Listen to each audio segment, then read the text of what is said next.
All right, y'all. So, welcome to Game Plan. This is going to be a series where I break down lessons from sports that translate directly into business and entrepreneurship.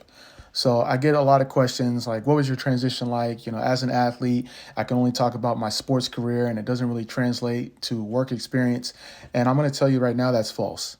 And this series is going to break down different ways that you've done things in sport that can directly apply to the corporate space, business, entrepreneurship, and it's the reason why you excel. So this is going to be part one. So part one, I want to talk about as an athlete. You've done interviews, you've done public appearances, media appearances, you've even given pregame speeches to motivate your team. That all falls in line to that all falls in line with communication, public speaking, presentation stuff. And when it comes to public speaking, that's the second greatest fear besides death. Like it's like a known fact. People do not want to speak publicly. So the fact that you've been able to do it, and granted, you've been able to do it on the fly with journalists that are trying to get you to talk bad about your coach or talk bad about a player or own up to something that didn't happen on the field, and you've been able to do that on the fly week after week, game after game. But also, you've done that, but you've also done it with fans. You've done it in public appearances with the community. You've done it in after school programs.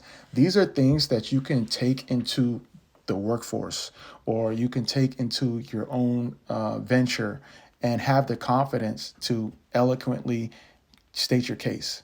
Obviously, it's going to take some refinement, some fine tuning to get some of the jargon, but there's no excuse or there's no reason for you to say that you aren't a good communicator because you've done it day in and day out.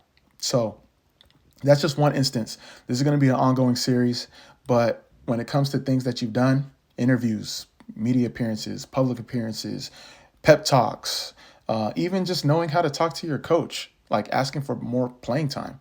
These are things that I'm going to be honest with you. Some people just don't have, and you already innately have it. So that's it. If you're an athlete, doesn't matter if you're a student athlete, current athlete, retired athlete, former athlete. If you're looking for a game plan to build an enterprise, find your second game, or take ownership of your future beyond sports, don't hesitate to reach out. But this is the Game Plan series, and stay tuned for more.